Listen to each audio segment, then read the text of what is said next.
ওয়া রাহমাতুল্লাহি ওয়া বারাকাতুহু। আপনারা সবাই কেমন আছেন? আলহামদুলিল্লাহি রাব্বিল আলামিন। আপনাদের দোয়ায় আল্লাহ পাক আমাকেও ভালো রেখেছেন। বলুন তো ভালো রাখার মালিক কে? মাইকে ডাবল আওয়াজ হচ্ছে। আমাদেরকে যিনি নিয়ে এসেছেন তিনি কে? আমরা শুনতে এসেছি মহাগ্রন্থ আল কোরআনের কথা। মাহফিলের আদব রক্ষার্থে আমি বিনয়ের সাথে বলছি, যারা দাঁড়িয়ে আছেন বসে যাবেন। আর প্যান্ডেলের ভিতরে অনেক জায়গায় ফাঁকা জায়গা দেখতে পাচ্ছি, আপনারা ফাঁকা জায়গাগুলি পূরণ করে বসবেন। আল্লাহ তাআলা আমাদের সবাইকে কবুল করুন। আজকের এই মাহফিল থেকে গুনাহমুক্ত জীবন নিয়ে বাড়িতে যাওয়ার তৌফিক দান করুন। সবাই বলি আল্লাহুম্মা আমিন। ইন্নাল হামদালিল্লাহিল আকরামিল্লাযী খালাকাল ইনসান ওয়া কাররামাহু ওয়া 'আল্লামাহু মিনাল বায়ানি মা লাম ইয়া'লাম ফাসুবহানাল্লাযী লা ইহসা ইমতিনানুহু বিল লিসানি ওয়ালা বিল কলাম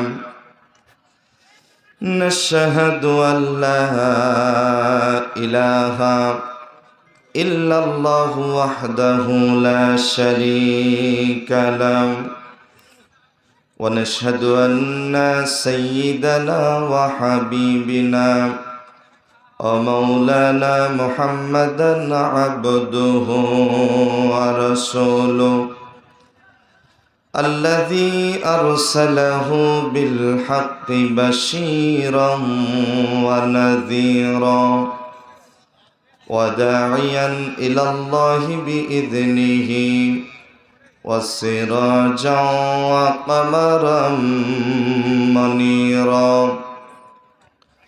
أما بعد فأعوذ بالله من الشيطان الرجيم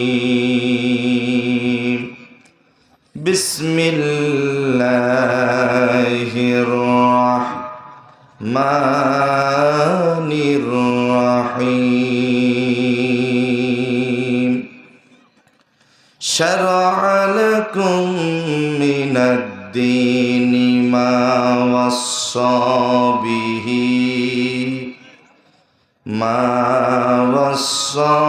به نوحا والذي أوحينا إليك وما وصينا به إبراهيم وموسى وعيسى أن أقيموا الدين ولا تتفرقوا فيه كبر على المشركين ما تدعوهم إليه الله يجتبي إليه من يشاء ويهدي إليه من ينيب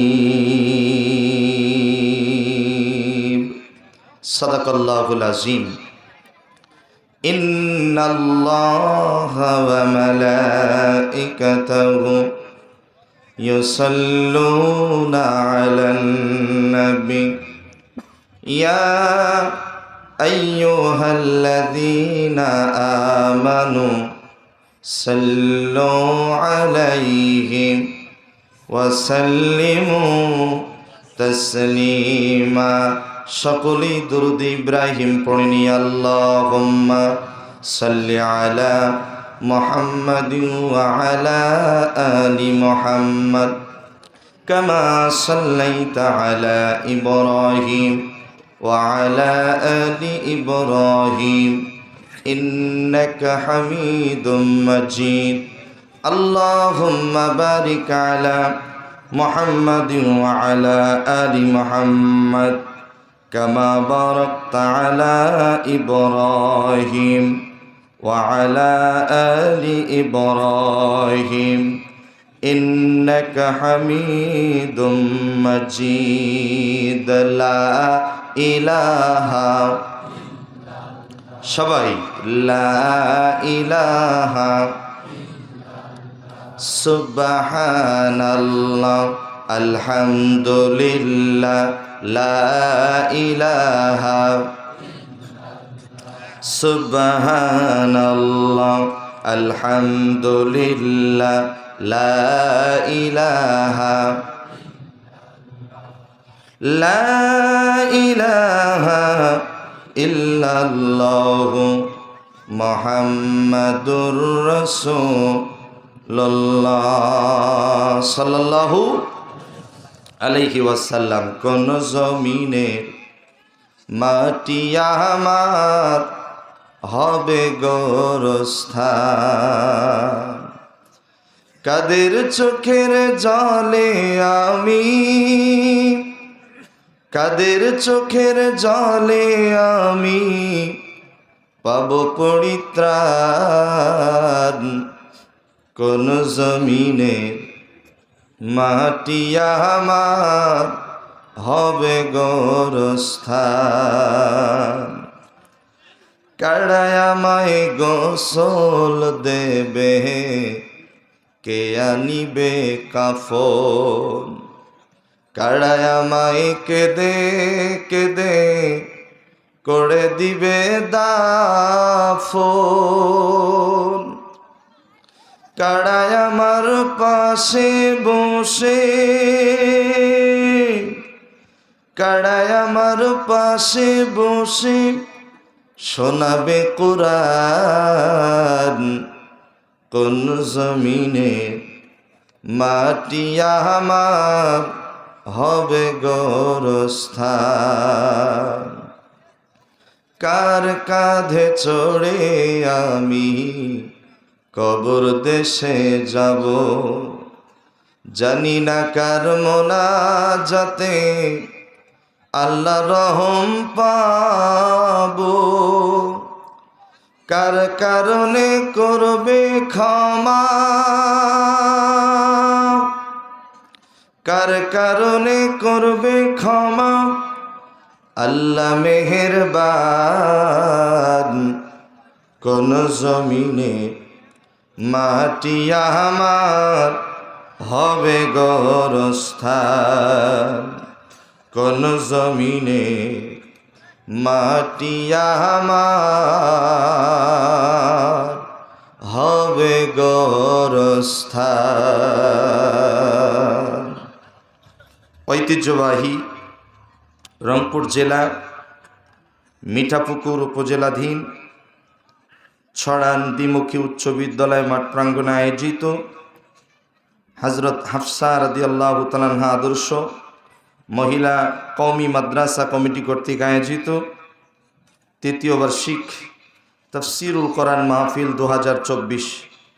আজকের মাহফিলের সম্মানিত যোগ্য সভাপতি, বিশিষ্ট আলেমে দ্বীন, হাজারো আলেমের উস্তাদ, উস্তাজুল আসাতিজা আলহাজ মাওলানা নুরুর রহমান, সভাপতি ইমাম ঐক্য পরিষদ 11 নং বড়বালা ইউনিয়ন সরান মিঠাপুকুর রংপুর, বারাকাল্লাহু ফি হায়াতি, সকলেই বলছি আল্লাহুম্মা আমিন। আজকের মাহফিলে সম্মানিত সহ সভাপতি, বিশিষ্ট আলেমে দ্বীন, সরান বাহরুল উলুম সিনিয়র আলী মাদ্রাসার সম্মানিত সহকারী অধ্যাপক হযরতুল আল্লাহ হযরত মাওলানা মিজানুর রহমান। আল্লাহ পাক আজকে দুজন সভাপতি, দুজনেরই নেক হায়াত দান করুন। আজকের মাহফিলের সম্মানিত প্রধান অতিথি কিছুক্ষণ পূর্বেই কথা বলেছেন 11 নং বড়বালা ইউনিয়ন পরিষদের সম্মানিত সুযোগ্য চেয়ারম্যান, সকলের সুপরিচিত ব্যক্তিত্ব জনাব তারিকুল ইসলাম সরকার স্বপন। আল্লাহ পাক আজকের মাহফিলের সম্মানিত প্রধান অতিথি মহোদয়কে আল্লাহ দ্বীনের জন্য কোরআনের সৈনিক হিসাবে কবুল করুন। আজকের মাহফিলে সম্মানিত বিশেষ অতিথিবৃন্দ, আমন্ত্রিত ওলামায়ে কেরাম, আমার পূর্বে অত্যন্ত গুরুত্বপূর্ণ গঠনমূলক আলোচনা করে ধন্য করেছেন বর্তমান সময়ের যুগোপযোগী আলোচক হাফেজে কোরআন মাওলানা ইমরুল হাসান সিদ্দিকী। আল্লাহ পাক তার কণ্ঠকে বিশ্ববাসীর দরবারে কবুল করুন। মঞ্চ উপবিষ্ট হযরত ওলামায়ে কেরাম, সামনে বসা পিতৃতুল্য মুরব্বী বাবাজিরা, সমবয়সী কলিজার টুকরা যুবক ভাইরা, স্নেহের কচিকাচারা, পর্দার অন্তর কাবলা সর্বগুণী গুণান্বিতা আদামায়, খাস করে যেনারা উপস্থিত রয়েছেন সর্বকালের সর্বযুগীর সকল আম্বিয়াদের আওলাদ, এ জাতির শ্রেষ্ঠ সন্তান। আমি ওমর ফারুক সিদ্দিকী যাদের ছাত্র হতে পারলে নিজেকে ধন্য মনে করতাম, আমার মাতার তাজ হযরত ওলামায়ে কেরাম। আল্লাহ সুবহানাহু ওয়া তাআলার দরবারে শুকরিয়া জানাই যে মহান মালিক 2024 সাল দ্বিতীয় স্বাধীন বাংলাদেশে উন্মুক্ত ময়দানে কোরআন সামনে নিয়ে কোরআনের হক কথা বলার, হক কথাগুলি শোনার সুন্দর পরিবেশ যিনি তৈরি করে দিয়েছেন, সেই আল্লাহ সুবহানাহু ওয়া তাআলার দরবারে প্রাণ খুলে শুকরিয়া আদায় করছি। সকলেই সমস্বরে উচ্চ আওয়াজ দিয়ে একই জোটে মুসলমানের মতো পরিচয় দিয়ে বলছি আলহামদুলিল্লাহ। আর একটু আওয়াজ দিয়ে বলুন আলহামদুলিল্লাহ। সকলেই পড়ুন রব্বানা লাকাল হামদ হামদান কাসীরান তাইয়িবান মুবারাকান ফীহি। মিঠাপুকুরের ভাইয়েরা জবান খুলে বলেন, আমরা প্রশংসা করলাম কার? আমরা বান্দা কার? যে জমিনে বসেছি জমিন কার? আসমান কার? মুসলমানের মতো আওয়াজ দিয়া বলেন, গোটা পৃথিবীতে আইন চলবে কার? আল্লাহ তুমি কবুল করো। আসতে বলবেন না, জোরে বলেন আমিন। সুযোগ যেহেতু এসেছে, এই সুযোগ হাতছাড়া করা যাবে। সুযোগ যেহেতু পেয়েছি, পৃথিবীর দ্বিতীয় বৃহত্তম মুসলিম কান্ট্রি আমাদের এই মাতৃভূমি বাংলাদেশ। অতএব বাংলাদেশে পবিত্র সংসদে কোনো চোর, বাটপার, মোনাফেক, বেঈমানকে আর দেখতে চাই না। আমরা পবিত্র সংসদে আল্লাহর কোরআনের আইন বাস্তবায়ন দেখতে চাই। আর আমি জানি মিঠাপুকুরের মাটি ইসলামী আন্দোলনের ঘাঁটি। মিঠাপুকুরের মানুষ জীবন দিতে শিখেছে, রংপুরের মানুষ জীবন দিয়ে দ্বিতীয় স্বাধীন বাংলাদেশ আমাদের উপহার দিয়েছে। অতএব এই রংপুরের মানুষ জীবন দিতে শিখেছে। প্রয়োজন হলে কাপনের কাপড় মাথায় নিয়ে মাঠে নামবে, যতক্ষণ পর্যন্ত আল্লাহর কোরআন সংসদে যাবে না।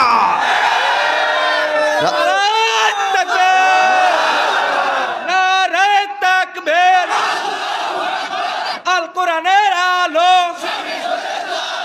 সংসদে জালো, নারায়ে তাকবীর। আল্লাহর কোরআন সংসদে যাক, চাই তো ইনশাআল্লাহ? সবাই চাই তো? চাইলেও হবে, না চাইলেও হবে। বলেন না ইনশাআল্লাহ? বাতিলটা আর ঠেকাতে পারবে? তবে একটা কাজ করতে হবে, ওয়াতাসিমু বিহাবলিল্লাহি জামিআ ওয়ালা তাফাররাকু। এই মুহূর্তে আর দলাদলি করা যাবে চরমনাই, ফুরফুরা, এরপরে যত দল আছে, জামাতি ইসলামী, ছাত্র শিবির, যত ইসলামী দল আছে সবাইকে এক কাতারে আসতে হবে। রাজি আছি ইনশাআল্লাহ? আমাদের ভিতরে মতপার্থক্য থাকতেই পারে, আমাদের ভিতরে আকীদাগত দিক থেকে দ্বন্দ্ব থাকতেই পারে, কিন্তু মনে রাখতে হবে আমরা মুসলমান, আমাদের ধর্মের নাম ইসলাম। আর আমরা ইসলাম ধর্ম প্রতিষ্ঠিত হোক আমরা চাই কি চাই না? পূর্ব দিকে সূর্যটা যেমন সত্য, পশ্চিম দিকে সূর্য অস্ত যা যেমন সত্য, আসমান সত্য, জমিন সত্য, কোরআন সত্য, হাদিস সত্য।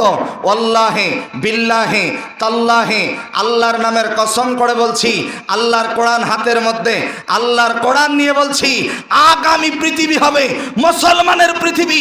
আগামী পৃথিবী হবে টুপিওয়ালা, দাড়িওয়ালাদের পৃথিবী। আগামী পৃথিবীর নেতৃত্ব দিবে টুপিওয়ালা, দাড়িওয়ালারা। বিশ্বাস হয় তো ইনশাল্লাহ?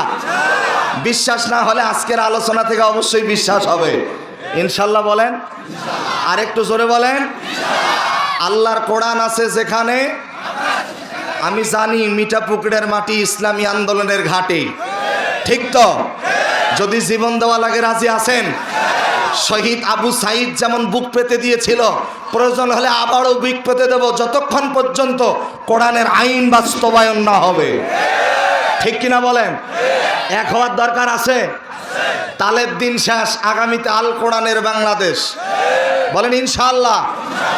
দরুদ সালাম বর্ষিত হোক প্রিয় নবী সাল্লাল্লাহু আলাইহি সাল্লামের প্রতি, যে রাসূল ছিলেন মদিনার প্রেসিডেন্ট, মদিনার সেনাপতি, মদিনার রাষ্ট্রপতি, যে রাসূলের নেতৃত্বে প্রায় 27টি যুদ্ধ সংগঠিত হয়েছিল, যে রাসূল কোরআনের দাওয়াত দিতে গিয়ে শিহাবে আবু তালেবে 3টা বছর কারাবন্দী ছিলেন, যে রাসূল কোরআনের দাওয়াত দিতে গিয়ে তাইফের ময়দানে উহুদের প্রান্তরে রক্ত ঝরিয়েছেন, দান মোবারক শহীদ হয়েছে, নবীজিকে পাগল বলে আখ্যায়িত করেছে, পাথর নিক্ষেপ করেছে, এরপর নবীজি বাতিলের কাছে মাথা নত করে।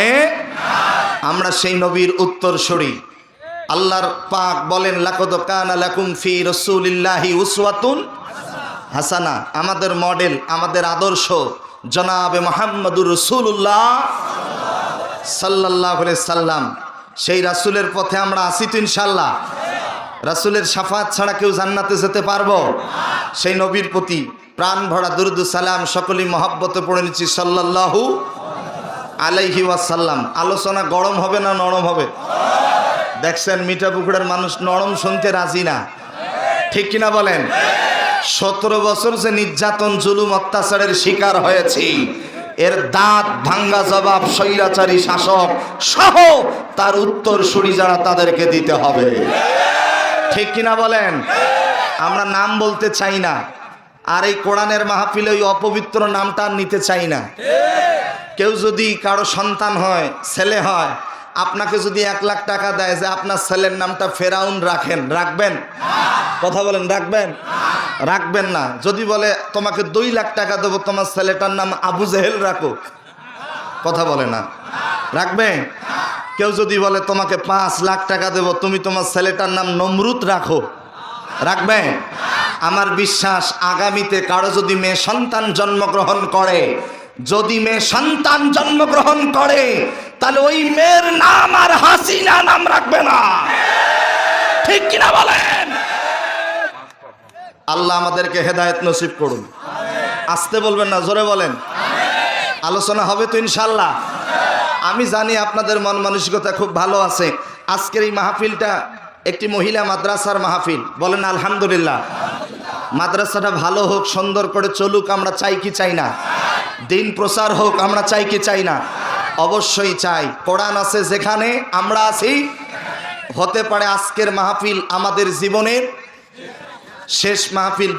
মিঠাপুকুরের ভাইদের কাছ থেকে জানতে চাই, এই মাহফিল থেকে বাড়িতে যাইতে পারবো কোনো গ্যারান্টি আছে? কোনো গ্যারান্টি নাই। আজকের এই মাহফিল হতে পারে আমাদের জীবনের শেষ মাহফিল। এশার নামাজ পড়েছি, ফজরের নামাজ জামাতের সাথে পড়তে পারবো, কোনো গ্যারান্টি আছে? কোনো গ্যারান্টি নেই। পৃথিবীতে আসার একটা সিরিয়াল আছে, বলেন তো যাওয়ার কোনো সিরিয়াল আছে? যাওয়ার কোনো সিরিয়াল নাই। অনেকেরই আব্বা নাই, অনেকেরই আম্মা নাই।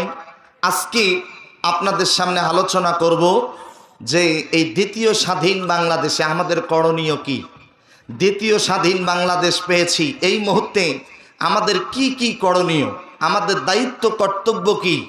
আর বিশেষ করে আলোচনা করব নামাজ পড়া ফরজ। জবান খুলে বলেন, নামাজ পড়া কি ফরজ? যাকাত দেওয়া কি ফরজ? এরপরে বলেন, জীবনে টাকা পয়সা থাকলে একবার হজ করাও ফরজ। পবিত্র কোরআন আল কারীমের শিক্ষা অর্জন করাও ফরজ। আল্লাহর এই জমিনে আল্লাহর দিন কায়েম করাও হচ্ছে ফরজ। সুবহানাল্লাহ বলেন। এই জমিনে আল্লাহর দিন কায়েম করা কি ফরজ। আজকে আমরা এই ফরজের কথা শুনে যাব। একটু জোরে বলেন না ইনশাআল্লাহ। আমাকে কি 12টা পর্যন্ত সময় দেওয়া যাবে? 12টায় মোনাজাত হবে, 12টা পর্যন্ত থাকতে রাজি আছেন ইনশাআল্লাহ? কারা কারা থাকবেন না হাত তুলে দেখান। হ্যাঁ হ্যাঁ, না ও দুই একজন তালে হাত উঠেছে আর কি। হ্যাঁ, তালের দিন শেষ। এখন যেহেতু জীবন দিতে শিখেছি, জীবন আরো দেব, ঠিক কিনা বলেন? কোরআনের পক্ষে যারা থাকবে তাদের সাথে আছে কে? জোরে বলেন কে? কাফের মুশরিকরা ষড়যন্ত্র করে, আর আল্লাহ পাক কৌশল অবলম্বন করে যুগে যুগে ইসলামওয়ালা কোরআনওয়ালাদেরকে বিজয় দান করেছেন। সুবহানাল্লাহ বলেন। আবু জেহেল কি টিকতে পেরেছে? পারে নাই। নমরুদ পারে নাই। ফেরাউন নিজেকে রব হিসেবে দাবি করেছিল, আল্লাহ তারে পানিতে সুবায়া সুবায়া দুনিয়ার থেকে বিদায় করে দিয়েছে। আপনারা শুধু চাইছেন স্বৈরাচারী শাসক যেন ক্ষমতা থেকে নামে, আর আমার আল্লাহ চাইছে অমাকারু অমাকার আল্লাহ আল্লাহু খায়রুল মাকিরিন, যে তোমরা চাইছো দেশ থেকে সে ক্ষমতা থেকে নামুক, আর আল্লাহ চাইছে সে ক্ষমতা থেকে নামবে নামবে আবার দেশ থেকে পালাতেও বাধ্য হবে, ঠিক কিনা বলেন? আবার দেখেন এমন ভাবে পালাতে ধরলো, দাড়ি কাইটা পালাতে ধরেও সে পালাতে পারলো। আল্লাহু আকবার বলেন না, আরেকটু জোরে বলেন। এরপরে কেউ দাড়ি রেখে পালাইতে চাইলো, পালাইতে পারছে? পালাইতে পারেনি। দরবেশ বাবা দাড়ি কেটে পালাইতে চাইলো, পাইল না। আর একজন দাড়ি রেখে সিলেটের জমিনে, আহা, কখনো কল্পনাই করতে পারিনি যে এত তাড়াতাড়ি আমরা এত সুন্দর একটা পরিবেশ দেখতে পাবো, ঠিক কিনা বলেন? কখনো কল্পনা করতে পারিনি। এই সুযোগটা করে দিয়েছেন, আওয়াজ দিয়ে বলেন তিনি কে?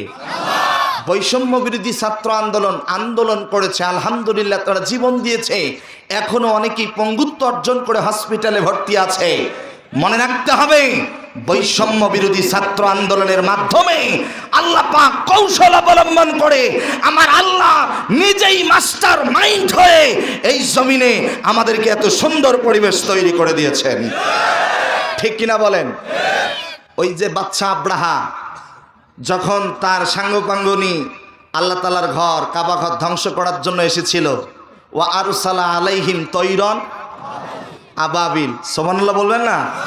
আল্লাহ ঝাঁকে ঝাঁকে পাখি দিয়া বাচ্চা আব্রাহা তার উত্তরসূরিদেরকে দুনিয়া থেকে বিদায় করেছে। কথা বলেন, কথা ঠিক কিনা?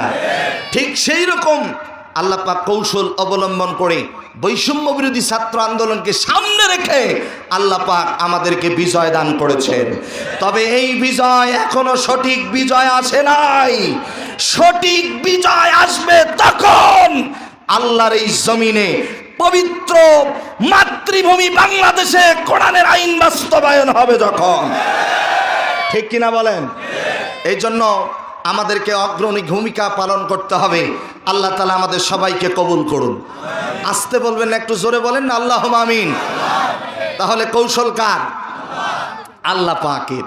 দাড়ি রেখেও পালাইতে চাইলো, পালাইতে পারে। যে বলেছিল যে আমি আল্লামা সাঈদীর ফাঁসির রায় দিয়েছি, নাউজুবিল্লাহ বলবেন না, আরেকটু জোরে বলেন। ফাঁসির রায় দিয়ে আবার সে গর্বের সাথে বলতো, অথচ আমাদের রাহবার মরহুম কোরআনের পাখি আল্লামা সাঈদী বলেছিল এমন একটা সময় আসবে পালানোর জন্য ইন্দুরের গর্তও খুঁজে পাবা না, ঠিক কিনা বলেন? তাই হইছে না? হয় নাই? হইছে। একটু জোরে বলেন না, আল্লাহু আকবার। সম্মানিত ভাইরা আমার, আল্লামা সাঈদীর প্রত্যেকটা কথা একেবারেই স্মরণাক্ষর লেখার মতো। তার প্রত্যেকটা কথা দোয়া আল্লাহ পাক কবুল করে নিয়েছেন। তিনি সবসময় মোনাজাতে বলতেন, আল্লাহ তুমি আমাকে শহীদের কাতারে কবুল করো। আল্লাহ তার শহীদের কাতারে কবুল করেছেন। আল্লামা সাঈদী মরে নাই, তিনি আমাদের অন্তরে গেঁথে আছেন। সুবহানাল্লাহ বলেন। আল্লামা সাঈদী মরে নাই। ওয়ালা তাকুলু লিমান ইউকতালু ফি সাবিলিল্লাহি আমওয়াত বাল আহইয়াউ ওয়ালাকিন লা তাশউরুন। যারা কোরআনের পক্ষে, ইসলামের পক্ষে জীবন দেয় তারা মরার পরেও জীবিত থাকে। সুবহানাল্লাহ বলেন। আল্লামা সাঈদী তুমি মরনি, শহীদ হয়েছ তুমি এটাই জানি। আমি আশ্চর্য হলাম, কিছুদিন আগেই মালয়েশিয়া যখন গেলাম, আমাদের প্রিয় যুবকদের icon idol doctor Mizanur Rahman Azhari ভাই সহ একই সাথে আমরা কিছু আলাপচারিতার মাঝে শেষ করে যখন মালয়েশিয়ার সেই টুইন টাওয়ার, মালয়েশিয়ার একটা ঐতিহ্যবাহী টাওয়ার, সেখানে গেলাম। যাওয়ার পরে সেখানে হোটেলে খানা খাচ্ছি, এমত অবস্থায় দেখলাম চতুর্দিকে প্রবাসীরা ছুটে এসেছে। ইতিমধ্যে একজন প্রবাসীর মোবাইলে রিংটন বেজে উঠল। আল্লামা সাইদিকে কত ভালোবাসে, এক পর্যায়ে তার মোবাইলে রিংটন ভেসে আসলো, আল্লামা সাইদি তুমি মরণি, শহীদ হয়েছ তুমি এটাই জানি। কারাগারে কাটালেম 13টি বছর, বাতিলকে পেছে দেখে তোমায় থর থর। তুমি যে ছিলে আমাদের নয়নমণি, শহীদ হয়েছ তুমি এটাই জানি। বলেন আলহামদুলিল্লাহ। আল্লাহ পাক তাকে শহীদের কাতারে কবুল করুন। আজকে অত্যন্ত গুরুত্বপূর্ণ আলোচনা হবে। বিনয়ের সাথে আপনাদেরকে বলছি, মন খারাপ করবেন না, মাইন্ড করবেন না। অত্র মাদ্রাসার পক্ষ থেকে আপনাদের কাছে একটু আকুল আবেদন, যেহেতু শুরুতেই শেষ করে দিই, এরপরে আলোচনা চলবে একদম 12টা পর্যন্ত, কষ্ট দেব না, বলেন না ইনশাআল্লাহ। আল্লাহর ওয়াস্তে মাদ্রাসার উন্নয়নের জন্য, মাদ্রাসায় পড়ালেখা হচ্ছে, মাদ্রাসার উন্নয়নের জন্য এখানে মাহফিল করতে গিয়ে অনেক খরচ হয়েছে। আপনারা সার্বিকভাবে একটু সহযোগিতা করবেন। আপনাদের কাছে যাচ্ছে মাদ্রাসার বাচ্চারা ব্যাগ নিয়ে 1000, 2000, 500 যা পারেন আলহামদুলিল্লাহ একটু পকেটে হাত দেবেন। ভাইজান, ও ভাই, ওই যে মাঝখানে শাঁটলা ভাই, এই যে মাপলাটলা ভাই, ভাইজান, মুরব্বি, হ্যাঁ মুরব্বি বসে যাবে, বলে না ইনশাআল্লাহ। আবার ঠিক করার জন্য সবাই একবার আল্লাহর নামের স্লোগান দেব, 2টা হাত একটু আসমানের দিকে তোলেন ইনশাআল্লাহ। জি সবাই যুবকের মতো, মিঠা পুকুরের মতো আওয়াজ দিয়া লিল্লাহে তাকবীর। না হয়নি, লিল্লাহে তাকবীর। 2 হাত ঝাঁকি দেওয়ার দরকার আছে না নাই? মুসলমানের অস্ত্র নাই, কিন্তু 2 হাত আছে না নাই? মুসলমানরাই হাত দিয়ে যদি নারায়ে তাকবীর স্লোগান দেয়, বাতিল গোষ্ঠীরা বাংলার জমিন থেকে পালিয়ে যেতে বাধ্য হবে। নারায়ে তাকবীর। আল কোরআনের আলো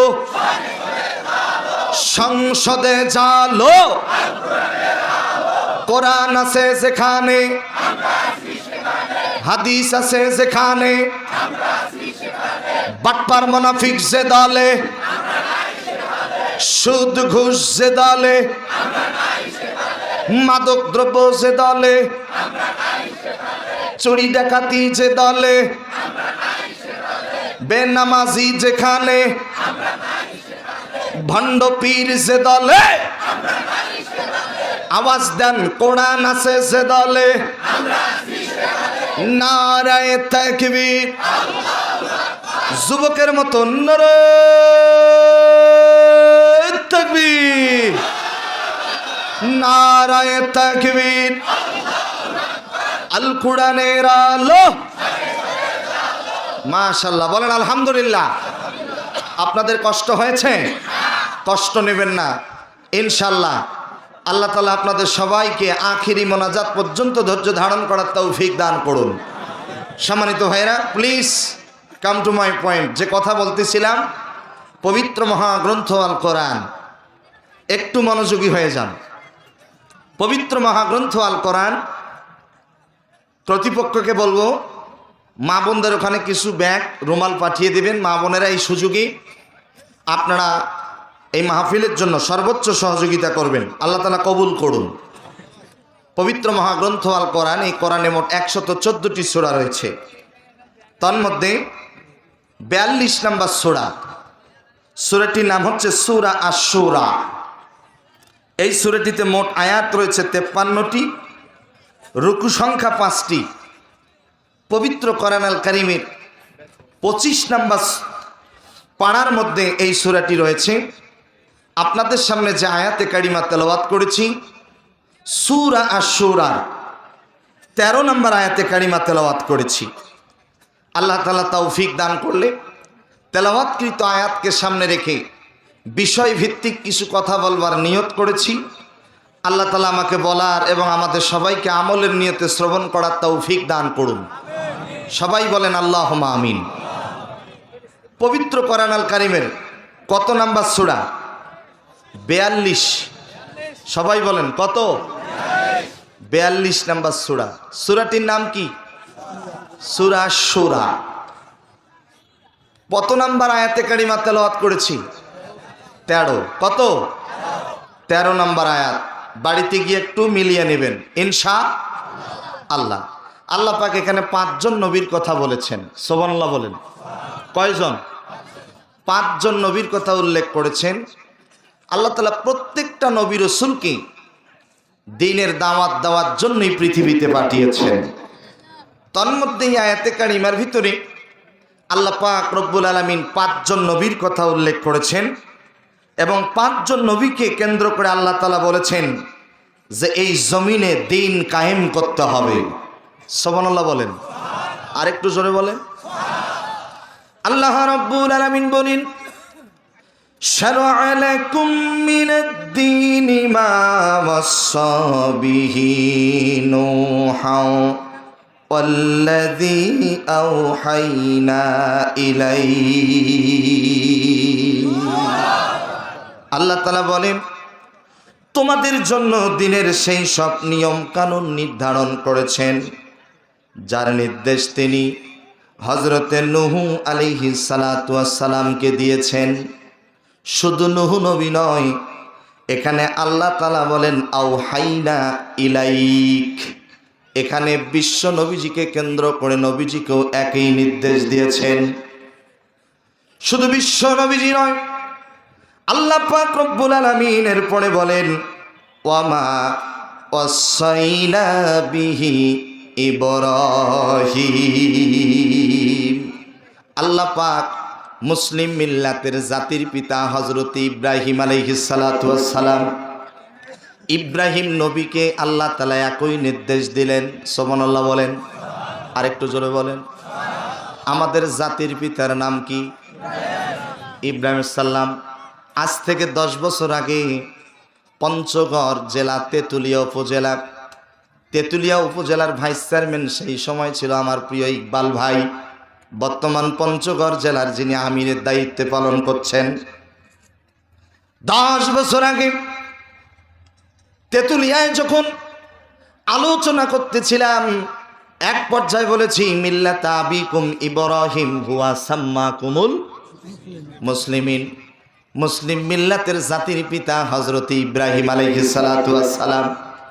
এই কথা বলার সাথে সাথে স্টেজের মধ্যে আমাকে হুমকি দেওয়া হলো। এমন কি এক পর্যায়ে আমার পাশেই যিনি বসেছিলেন ক্ষমতার জোরে তিনি বলেই ফেললেন যে মুসলিম মিল্লাতের জাতির পিতা হলো বঙ্গবন্ধু শেখ মুজিবুর রহমান। আরো আসতে বলেন নাউজুবিল্লাহ। আরেকটু জোরে বলবেন না? এই কথা যখন বলেছে আমি বললাম আপনার ঈমান চলে গেছে, আপনি এই মুহূর্তে যান, গোসল করে আসেন, ওযু করে আসেন, আপনাকে আবার নতুন করে কালেমা পড়তে হবে। এই কথা বলার সাথে সাথে ওর মাথা গরম হয়ে গেছে।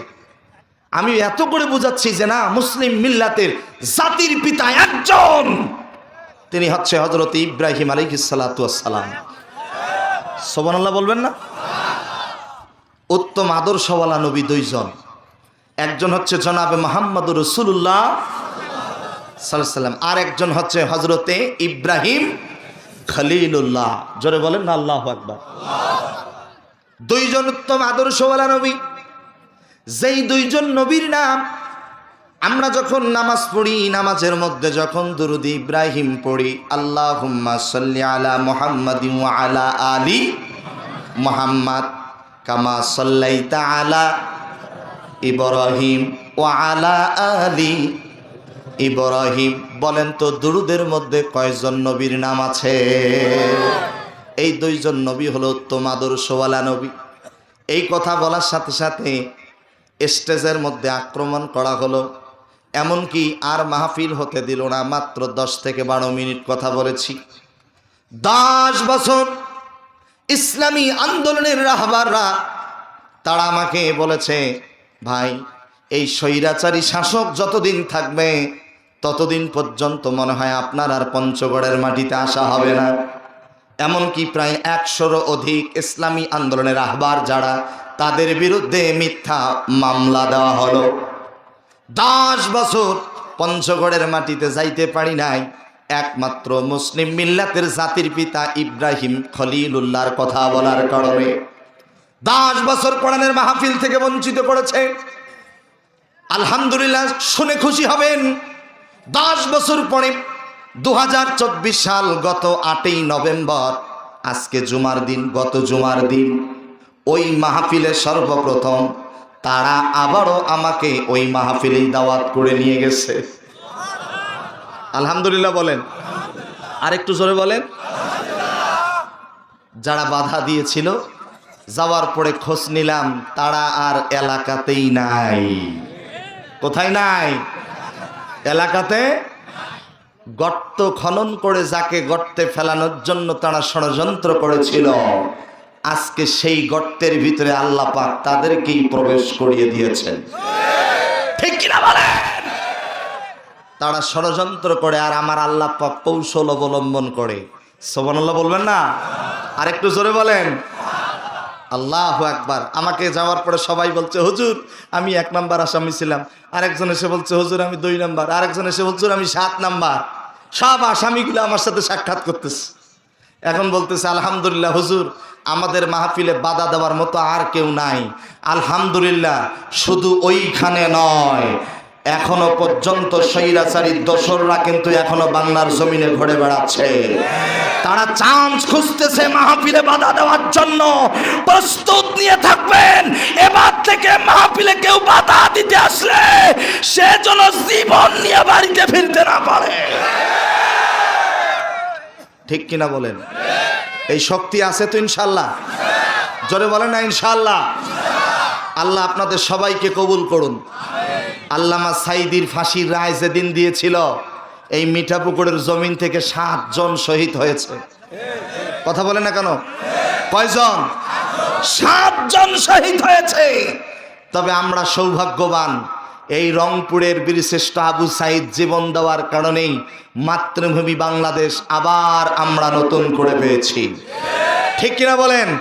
এটা রংপুরের সুনাম। ঠিক কিনা? আল্লাহ আপনাদের সবার নেক হায়াত দান করুন। একটু জোরে বলেন আমিন। তাহলে এই আয়াতে কারিমার ভিতরে খুব মনোযোগ। আল্লাহ রাব্বুল আলামিন 3 নম্বরে হযরত ইব্রাহিম আলাইহিস সালাতু ওয়াস সালামের কথা উল্লেখ করেছেন, যে ইব্রাহিম নবীকে আগুনের কুণ্ডে নিক্ষেপ করা হলো।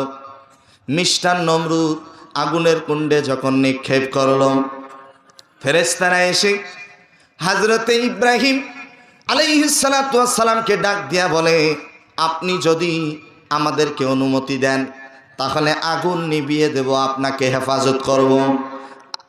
আল্লাহর নবী হযরত ইব্রাহিম আলাইহিস সালাতু ওয়াস সালাম ডাক দিয়া বলেন, ও আল্লাহর ফেরেশতারা, আল্লাহর জমিনে আল্লাহর দ্বীন কায়েম করার জন্য আজকে মিস্টার নমরুদ বিশাল বড় অগ্নিকুণ্ড তৈরি করে আমাকে রেখেছে। অতএব আমি তোমাদের কাছে কোনো সাহায্য চাই না, আমার আল্লাহই আমাকে সাহায্য করবে। একটু জোরে বলবেন না সুবহানাল্লাহ? কার উপর বিশ্বাস রেখেছে? জোরে বলেন, কার উপর? আল্লাহর উপর বিশ্বাস রেখেছে, আমার আল্লাহই হেফাজত। আল্লাহ তাআলা সঙ্গে সঙ্গে আগুনকে বলে দিলেন, কুন্না ইয়া নারু কুনি বারদাও ওয়া সালামান আলা ইব্রাহিম। আরেকটু জোরে বলেন। আল্লাহ তাআলা আগুনকে হুকুম দিয়ে দিলেন, আগুন তুমি আমার ইব্রাহিমের জন্য আরামদায়ক হয়ে যাও, শীতল হয়ে যাও। আরেকটু জোরে বলেন না। ইব্রাহিম আলাইহিস সালামকে হেফাজত করেছেন, আওয়াজ দিয়ে বলেন তিনি কে? এখন আপনাদের কাছে আমার প্রশ্ন, ইব্রাহিম আলাইহিস সালাম দ্বীনের দাওয়াত দেওয়ার কারণে তাকে আগুনের কুণ্ডে নিক্ষেপ করা হলো। আপনাকে আমাকেও যদি আগামীতে ইসলামী আন্দোলন করার কারণে যদি ওইরকম অগ্নিকুণ্ড তৈরি করে নিক্ষেপ করে দেয়, রাজি আছেন তো ইনশাল্লাহ? জোরে বলেন, বলেন না রাজি আছেন? বিশ্ব নবীজির কলিজার টুকরা নাতি ইমাম হুসাইন রাদিয়াল্লাহু তাআলা আনহু ইসলামের পক্ষে, তাওহীদের পক্ষে কথা বলার কারণে ইমাম হুসাইনের কল্লা কেটে আলাদা করে দিয়েছিল। ইমাম হুসাইন বাতিলের কাছে মাথা নত করে। হযরতে জাকারিয়া আলাইহিস সালাতু ওয়াস সালাম ইসলামের পক্ষে, তাওহীদের পক্ষে কথা বলার কারণে হযরতে জাকারিয়াকে কড়া দিয়ে টুকরা টুকরা করে ফেলে দেওয়া হয়েছিল। এরপরও তিনি বাতিলের কাছে মাথা নত করে বিশ্ব নবীজির প্রিয় সাহাবী হযরত আমির হামজা ইসলামের পক্ষে তাওহীদের পক্ষে কথা বলার কারণে হযরত আমির হামজার কলিজাটা চিড়ে বের করে ফেলে দিয়েছিল। এরপরে হযরত আমির হামজা বাতিলের কাছে মাথা নত করে। আপনার আমার নবী কোরআনের দাওয়াত দেওয়ার কারণে নবীজির দান মোবারক শহীদ হয়েছে, রক্ত ঝরিয়েছে, লোহার হেলমেট মাথায় ফেটে গিয়ে মাথার থেকে রক্ত প্রবাহিত হয়েছে। এরপর নবীজির বাতিলের কাছে মাথা নত করে নাই। অতএব মিঠাপুকুরের ঐতিহ্যবাহী সরানের মুসলমানদেরকে বলতে চাই, যদি ইব্রাহিম আলাইহিস সালামের মতো আগুনের কুণ্ডে নিক্ষেপ করে দেয়, আগুনে পড়তে রাজি, ইমাম হুসাইনের মতো কল্লা দিতে রাজি, হযরতে আমির হামজার মতো কলিজাটা দিয়ে দেব, এরপরেও বাতিলের কাছে মাথা নত করব না। মনে রাখতে হবে, একটা দল 17 বছর লুটে পুটে খেয়েছে, আর একটা দল না খেয়ে অনাহারে পড়ে আছে। তারা কিন্তু প্রকাশ্যে ইসলামী আন্দোলনের বিরোধিতা শুরু করে দিয়েছে, ঠিক কিনা বলেন? মনে রাখবেন, ইসলামী আন্দোলনের বিরোধিতা করে টিকতে পারে নাই, ভবিষ্যতেও টিকতে, অতীতে পারে নাই, ভবিষ্যতেও পারবে। কোরআনের সাথে পাল্লা দেওয়া যাবে। এই কোরআন হেফাজতের দায়িত্ব কার? এত আসতে বললেন, জোরে বলেন কার? আর একটু জোরে বলেন আল্লাহ। আল্লাহকে একবার ডাকলে ডাকে সাড়া দেয়, তিনি কে? ফাযকুরুনি আযকুরুকুম ওয়াশকুরুনি ওয়ালা তাকফুরুন। আল্লাহ বলছে, বান্দারে তুমি আমাকে স্মরণ করো, তোমার ডাকে সাড়া দেবো। একটু বলেন না সুবহানাল্লাহ। তোমাকে ডাকি যদি একবার আল্লাহ, আমাকে কাছে টানো বারবার। যদি পথ ভুলে যাই আমাকে দিও ঠাই, যদি পথ ভুলে যাই আমাকে দিও ঠাই, দিশা দিও এইটুকু আবদার আল্লাহ, আমাকে কাছে টানো বারবার। তোমাকে ডাকি যদি একবার আল্লাহ, আমাদের কাছে টানো বারবার। আমিন বলবেন না? একটু জোরে বলেন আল্লাহু আকবার বলেন।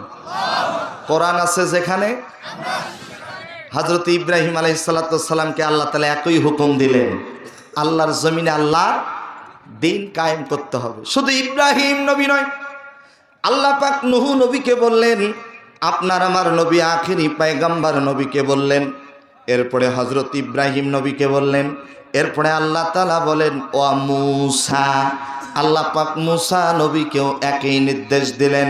শুধু মূসা নবী নয়, আল্লাহ পাক এরপরে বলেন ওয়া ঈসা, ঈসার কথাও বললেন, যে নবী এখনো জীবিত আছে। সুবহানাল্লাহ বলেন। এখনো একজন নবী জীবিত আছে, আওয়াজ দিয়া বলেন কি নবী? সবাই বলেন ঈসা আলাইহিস সালাতু ওয়াস সালাম। তবে ঈসা নবী আসার উপযুক্ত সময় হয়ে গেছে, ইমাম মাহদী আসার উপযুক্ত সময় হয়ে গেছে। শুধু বাংলাদেশ নয়, শুধু বাংলাদেশ নয়, ইমাম মাহদী আসবেন, ঈসা পয়গম্বর আসবেন, গোটা পৃথিবীতে কোরআনের দাওয়াত ছড়িয়ে পড়বে। আজকে লক্ষ্য করে দেখেন, ফিলিস্তিনের মুসলমানেরা জীবন দিচ্ছে, ছোট ছোট বাচ্চাগুলো অনাহারে জীবন দিয়ে দিচ্ছে। ছোট ছোট বাচ্চাগুলোর পাশে থাকার মতো আজকে কেউ নাই। আজকে গোটা পৃথিবীতে মুসলমানেরা নির্যাতিত হচ্ছে। তবে আমার বিশ্বাস, আল্লাহর নবী 3 দিকে তাকালেন, চোখের পানি ছেড়ে দিয়ে কেঁদেছেন। একদিকে তাকিয়েছেন, মুস্কি হেসে দিয়েছেন। আল্লাহর নবী উত্তরে তাকিয়েছেন, কেঁদেছেন। দক্ষিণে তাকিয়েছেন, কেঁদেছেন। পশ্চিমে তাকিয়েছেন, কেঁদেছেন। পূর্ব দিকে তাকিয়ে আল্লাহর নবী একটা মুস্কি হেসে দিয়েছেন। আর একটু জোরে বলেন। সাহাবায়ে কেরাম প্রশ্ন করেছে, ও আল্লাহর নবী, 3 দিকে তাকালেন, চোখের পানি ছেড়ে দিয়ে কাঁদলেন, একদিকে তাকালেন, মুস্কি হেসে দিলেন, কারণটা কি? বেয়াদবি মাফ করবেন, একটু বলবেন। আল্লাহর নবী ডাক দিয়া বলেন, এই পূর্ব দিগন্ত থেকেই ইসলাম বিজয়ের সূচনা শুরু হবে। একটু জোরে বলেন না সুবহানাল্লাহ। সেই পূর্ব দিক হলো মায়ানমার, সেই পূর্ব দিক হলো বাংলাদেশ। অতএব এই মাতৃভূমি বাংলাদেশ বাংলাদেশ, মায়ানমার, ভারত থেকেই ইসলাম বিজয়ের সূচনা শুরু হবে। তবে আমার বিশ্বাস পূর্ব দিক থেকে তো হবেই। আমাদের এই বাংলাদেশের উত্তরবঙ্গ, এই উত্তরবঙ্গের আমাদের এই মিঠা পুকুরের জমিন থেকেই ইসলামী আন্দোলনের রাহবাররা পবিত্র সংসদে গিয়ে আল্লাহর কোরআনের পক্ষে যখন স্লোগান দিবে, গোটা পৃথিবীতে কোরআনের রাজ কায়েম হয়ে যাবে। বলেন ইনশাআল্লাহ।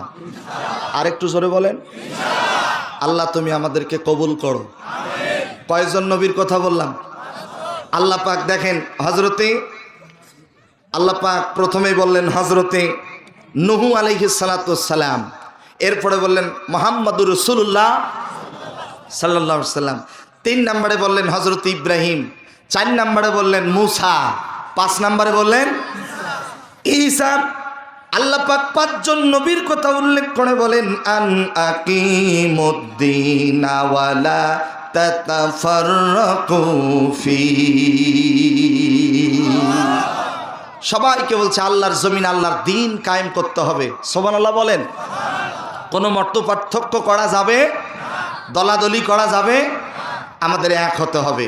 ওয়াতাসিমু বিহাবলিল্লাহি জামিআ ওয়ালা তাফাররাকু, এক হতে হবে। আমরা এক হতে পারবো তো ইনশাআল্লাহ? একটু জোরে বলেন না ইনশাআল্লাহ। কারণ আমাদের ধর্মের নাম হলো ইসলাম, আর আল্লাহর কাছে একমাত্র গ্রহণযোগ্য হলো ইসলাম। আল্লাহ পাক রব্বুল আলামিন বলেন ইন্নাদ-দীনা ইনদাল্লাহিল ইসলাম। আর একটু জোরে বলেন না আল্লাহু আকবার। আল্লাহ তাআলার কাছে একমাত্র গ্রহণযোগ্য হলো দ্বীন হলো ইসলাম। আল্লাহ পাক এই ইসলাম ছাড়া অন্য কোনো ধর্ম আল্লাহর কাছে গ্রহণযোগ্য হবে না। ইসলাম ধর্ম ছাড়া অন্য কোনো ধর্ম আল্লাহর কাছে গ্রহণযোগ্য হবে না। আল্লাহ রব্বুল আলামিন বলেন অমাই ইয়াবতাদি গায়রাল ইসলামি দীনান ফালাইয়ুকবালা মিন ওহুয়া ফিল আখিরাতি মিনাল খাসিরিন।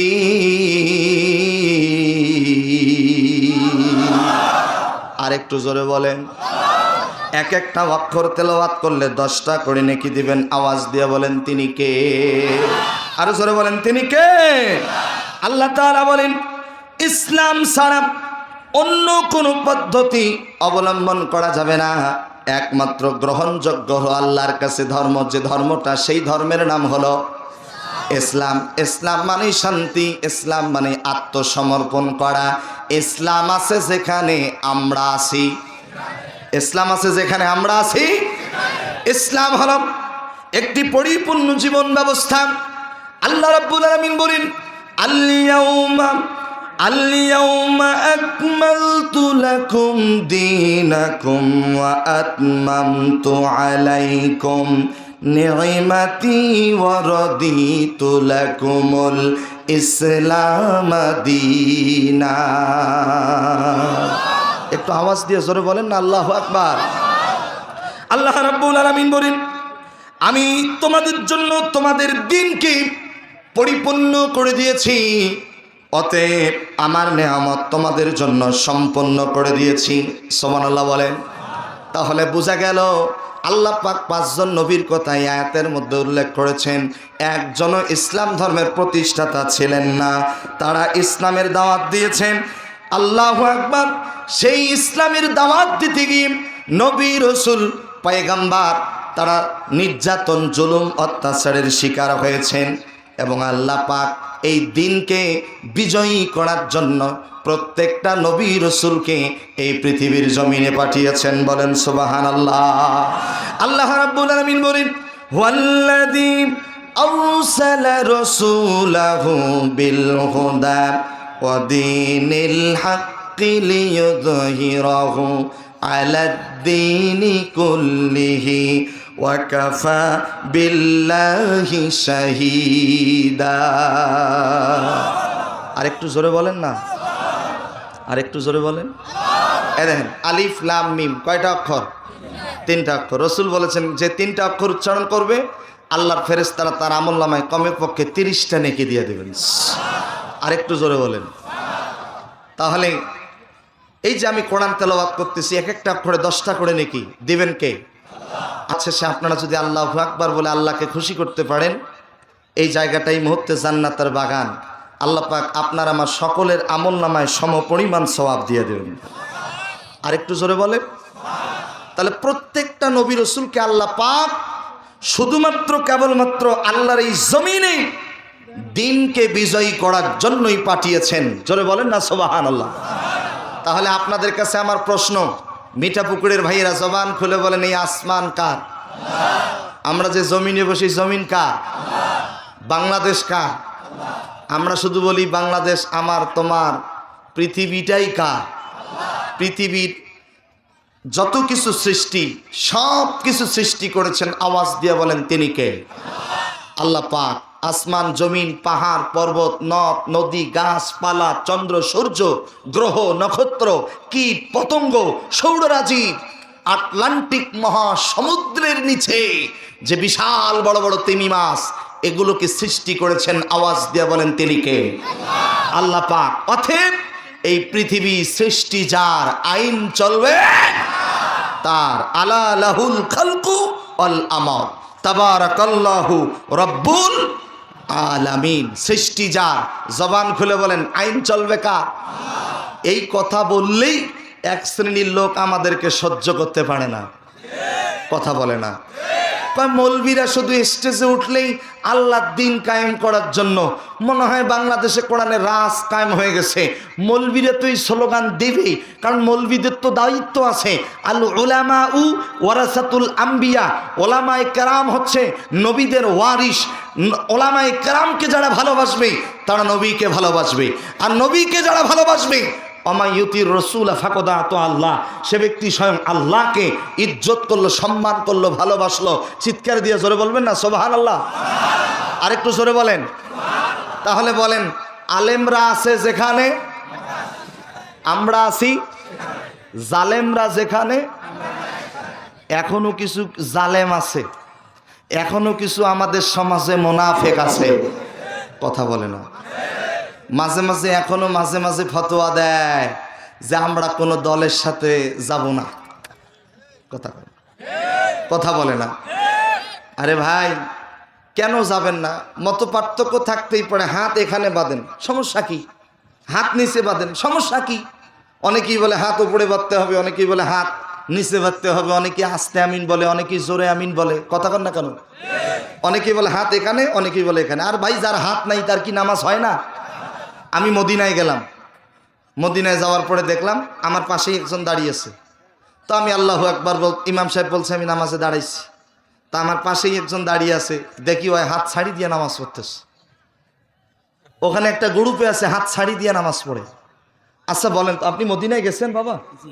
আচ্ছা, ওখানে দেখেছেন অনেকেই যে মদিনায়, অনেক মক্কা মদিনায় দেখেছি যারা হাত ছাড়ি দিয়ে নামাজ পড়ে। আচ্ছা বলেন তো, যারা হাত ছেড়ে দিয়ে নামাজ পড়ে তাদের নামাজ কি হবে না? নামাজ হবে না এই কথা কখনো বলা যাবে? নামাজ কবুল করেনেওয়ালা, আওয়াজ দিয়ে বলেন তিনি কে? আরো জোরে বলেন তিনি কে? ফতোয়াবাজি বন্ধ করতে হবে। হাত এখানে বাঁধেন, কোনো আপত্তি নেই। হাত এখানে বাঁধেন, কোনো আপত্তি নেই। আমিন জোরে বলেন, কোনো আপত্তি নেই। জোরে আসতে বলেন, কোনো আপত্তি নেই। আসেন আমরা এই মুহূর্তে এক কাতারে চলে আসি, কারণ আমাদের কোরআন, আমাদের কিতাব হলো একটা। আওয়াজ দিয়ে কথা বলেন, কথা ঠিক না ব্যাঠি? আরেকটু জোরে বলেন। আমাদের প্রভু এক, এক নবীর উম্মাত, জীবন বিধান এক, ওই শিবানী কোরআন।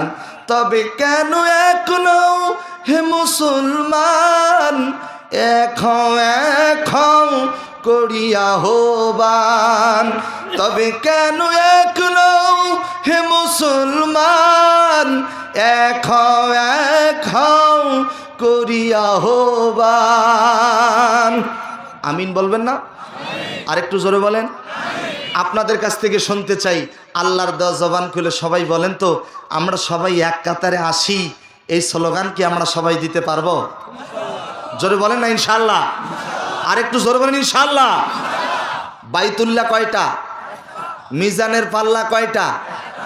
ভাই অহংকার করে কি লাভ? অহংকার করা যাবে, অহংকার মুক্ত জীবন গঠন করতে হবে। অহংকার যারা করেছে আল্লাহ তাদেরকে ধ্বংস করে দিয়েছে। আওয়াজ দিয়ে কথা বলেন, কথা ঠিক কিনা? অহংকার ভাই কি ব্যাপার? মুরব্বি আমাকে ওয়াদা দিছেন 12টা পর্যন্ত উঠা যাবে না, আর 12টার আগে যে উঠবে আমি মনে করব অবশ্য মিঠা পুকুরে ভণ্ড বাবা নাই, ভণ্ড পীর নাই, আছে? কথা কয় না। গাইবান্ধা জেলায় কিছুদিন আগে দেখলাম একজন বাবা বেড়াইছে, তালা বাবা। কি বাবা? তালা বাবা। ভাইজান আপনারা আগেই বলছেন যে যাবেন না, 12টা পর্যন্ত থাকবেন, বলে না ইনশাল্লাহ? থাকবেন না? ইমান আছে তো? আল্লাহ কবুল করুন। আর একটু জোরে বলেন, একটা জোরে স্লোগান দেন দেখি, লিল্লাহে তাকবীর। রাত যত গভীর হয় নবীজি বলছেন আল্লাহ তাআলার রহমতের দরজাগুলো ততই বেশি খুলে দেওয়া হয়। আর একটু জোরে বলেন। এই জন্য গভীর রাত্রে আমরা আল্লাহকে স্মরণ করব। আমার প্রিয় ভাইরা খুব মনোযোগ, লম্বা আলোচনা করব না। আল্লাহ পাক রব্বুল আলামিন নবী রাসূল পয়গম্বরকে আল্লাহর এই জমিনে আল্লাহর দ্বীন কায়েম করার জন্যই পাঠিয়েছিলেন। আর এই নবী রাসূল ইসলামের কোরআনের দাওয়াত দিতে গিয়ে তারা নির্যাতন জুলুম অত্যাচারের শিকার হয়েছে। আল্লাহ রাব্বুল আলামিন বলেন, আহাসিবান নাসু আইয়ুতরাকু আইয়াকুলু আমান্না অহুম লা ইফতানুন। মানুষেরা তোমরা কি মনে করেছো আমরা ঈমান এনেছি এ কথা বললেই তোমাদেরকে ছেড়ে দেওয়া হবে না? অহুম লা ইফতানুন, অবশ্যই তোমাদেরকে পরীক্ষা করা হবে।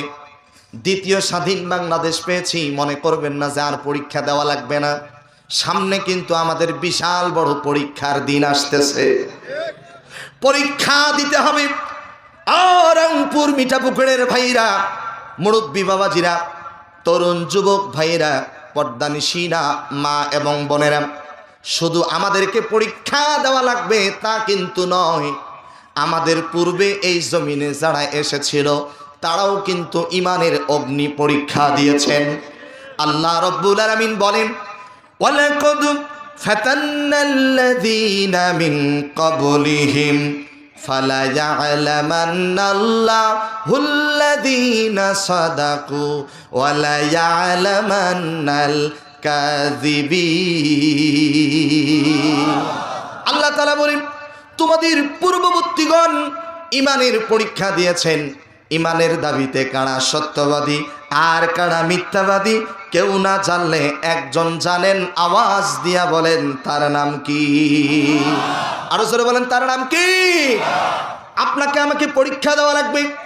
সামনে এই 2024 সালে নয়, আগামী 2025 সালে সম্ভাবনা উপদেষ্টা যারা আছেন তাদের মাধ্যমে বাংলাদেশে নতুন করে সুন্দরভাবে একটা সুষ্ঠু নির্বাচন হবে ইনশাল্লাহ। বলেন, আরেকটু জোরে বলেন।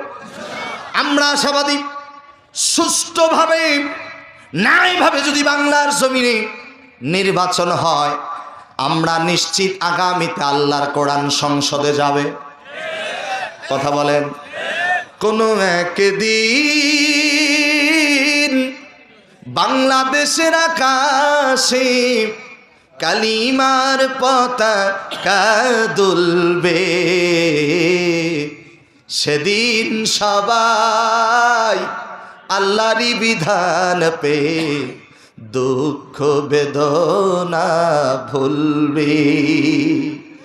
সেদিন আর রবে না হাহাকার, অন্যায় জুলুম অবিচার, থাকবে না অনাচার দুর্নীতি কদাচার, সকলেই শান্তিতে থাকবে। সেদিন সবাই আল্লাহরই বিধান পে দুঃখ বেদনা ভুলবে। বলেন ইনশাআল্লাহ। এই জন্য আগামীতে নির্বাচন যখন আসবে, মিঠাপুকুরের ভাইরা, আর কোনো ইনডাইরেক্ট কথা হবে না, যা হবে ডাইরেক্ট। কথা বলে না, কথা বলে না। ইনডাইরেক্টের দিন শেষ। এতদিন যারা কোরআনের মাহফিলে বিরোধিতা করেছ, আমার বিশ্বাস আগামীতে তাদের দাঁত ভাঙ্গা জবাব দেওয়ার জন্য বাংলাদেশের মুসলমান প্রস্তুত হয়ে আছে। ঠিক কিনা বলেন? কোরআনের মাহফিলে বাধা দেওয়ার অভ্যাস ছিল আবু জেহেলের। কথা কন না কেন? এখনো মাঝে মাঝে কিন্তু বিভিন্ন মাহফিলে বাধা আসতেছে। কথা কয় না। এক স্বৈরাচার গেছে, স্বৈরাচারের দোসর এখনো আছে না নাই? তাদের উত্তরসূরির এখনো আছে না নাই? তারা বিভিন্ন সময় কিন্তু বিভিন্ন দলের পক্ষ নিয়ে স্লোগান দিতে চাচ্ছে। ঠিক কিনা বলেন? কিন্তু আমার বিশ্বাস তারা সুযোগ পাবে। চেহারাগুলো চিহ্নিত করে রাখবেন। মক্কা বিজয়ের পরে আল্লাহর নবী কয়েকজন বাদে সবাইকে সাধারণ ক্ষমা করে দিয়েছিল। আমরাও সাধারণ ক্ষমা করে দিয়েছি। বিশেষ করে আমি বলতে চাই, শুধু আমার হৃদয়ের স্পন্দন মরহুম আল্লামা দেলোয়ার হোসেন সাঈদী। ঠিক কিনা বলেন? আল্লামা সাঈদীকে যারা ফাঁসির রায় দিয়েছিল, যারা অন্যায়ভাবে ইনজেকশন পুশ করে হত্যা করেছে, বঙ্গবন্ধুর বিচার যদি 50 বছর পরেও বাংলার জমিনে যারা করেছে, আমাদেরও বিশ্বাস কোরআনের আইন বাস্তবায়ন হলে তাদেরও বিচার বাংলার জমিনে করা হবে। বলেন ইনশাআল্লাহ। আরেকটু জোরে বলেন। একমত আছেন তো? আছেন তো? যে ডাক্তার ইনজেকশন পুশ করছে, ইনজেকশন ওই ডাক্তারকে ধরার দরকার আছে না নাই? প্রকাশ্যে ফাঁসির মঞ্চ তৈরি করে ফাঁসি দিতে হবে। ঠিক কিনা বলেন? আল্লাহ তুমি কবুল করো। আরো জোরে বলেন। কষ্ট নেবেন না, এই হৃদয়ে রক্তক্ষরণ হচ্ছে। আমি যখন কাবা ঘর তাওয়াফ করলাম, রসুল বলেছেন কেউ যদি কাবার দিকে তাকায়, যতক্ষণ তাকাবে আল্লাহ জীবনের গুনাহ মাফ করে দেবেন। প্রথম কাবা ঘর দেখতে পেলাম, আমার গর্ভধারিণী মা ছিল। আমার অজান্তেই লক্ষ্য করে দেখি চোখের পানি দিয়ে ইহরামের কাপড় ভিজে গেছে। 7 বার কাবা ঘর তাওয়াফ করার পরই কাবা ঘরের দরজাটা যখন ধরেছি, মাত্র 6 বছর বয়সে বাবাকে হারিয়েছি। বাবা ইন্তেকাল করেছেন। আল্লাহর কসম করে বলছি, আমার বাবার কথা মনে পড়ে নাই, আমার দাদা দাদি নানা নানির কথা মনে পড়ে নাই, বন্ধু বান্ধব আপনজন প্রিয়জনের কথা নয়। কাবা ঘরের দরজাটা ধরার সাথে সাথে আল্লামা সাঈদীর কথা মনে পড়েছে। যে আল্লামা সাঈদী এমন একজন আলেম ছিল, তিনি যখনই মক্কাতে যেতেন রাষ্ট্রীয়ভাবে কাবা ঘরের দরজা তার সম্মানে খুলে দেওয়া হতো। কত বড় একজন জাইয়েত আলেমকে আমরা হারিয়েছি। যখনই তিনি মক্কা মদিনায় যেতেন, মক্কায় যাওয়ার সাথে সাথেই যখনই যাবেন তার জন্য কাবা ঘরের দরজা খুলে দেওয়া হয়। এই সৌভাগ্য কি সবার হয়? হয় না। যখনই কাবা ঘরের দরজাটা ধরলাম, ভাবতেছি আহারে, এই দরজা দিয়ে আল্লামা সাঈদী কতবার প্রবেশ করেছে। কাবা ঘরের প্রধান ইমাম আব্দুর রহমান আস-সুদাইস পর্যন্ত যাকে সম্মান করেছে, আমরা সেই আলেমকে চিনলাম না, বুঝলাম না। আজকে সে দ্বিতীয় স্বাধীন বাংলাদেশ পেয়েছি। আজকে আমরা মিজানুর রহমান আজহারিকে ভালোবাসি।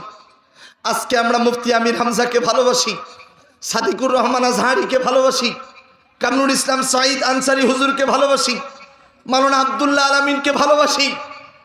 তবে আমাদের ভালোবাসার একটি জায়গা কোরআনের পাখি আল্লামা সাঈদী। এই যে তিনি আমাদের কাছ থেকে বিদায় নিয়েছে, এই শূন্যতা আমাদের জীবনে আর কোনোদিন পূরণ হবে না। আল্লামা সাঈদীর শেষ ইচ্ছা ছিল, কিছুদিন আগে ঢাকায় একটা সেমিনারে গিয়েছিলাম, সেখানে আমাদের প্রিয় রাহবার ডক্টর শফিকুর রহমান হাফিজাহুল্লাহ তিনি একটি বক্তৃতা দিতে গিয়ে এক পর্যায়ে কেঁদেই ফেললেন। আলেমদের সামনে তিনি কেঁদেই ফেললেন। প্রায় 7 থেকে 8 হাজার ওলামায়ে কেরাম ছিলাম সেখানে। তিনি বলছেন যে আল্লামা সাঈদীর সাথে কারাগারে তার 2 বার দেখা হয়েছিল। আল্লামা সাঈদীর আশা ছিল সকল আলেমগুলো যেন এক কাতারে আসে। তো সেই দিন আমরা একত্রিত হয়েছি।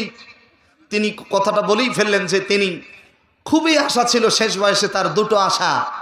তিনি আর একটাবার কোরআনের মঞ্চে কথা বলতে চেয়েছিলেন, আর একটাবার তিনি কাবা ঘরের মেহমান, আল্লাহর মেহমান হয়ে তিনি কাবা ঘরে যেতে চাইছিলেন। আল্লাহ তার মনের আশা পূরণ করেনি। সবার মনের আশা তো দুনিয়াতে পূরণ হয় না। কথা বলেন না কেন? আল্লাহ তাআলা রব্বুল আলামিন কিছু আশা আখেরাতেও কবুল করবেন।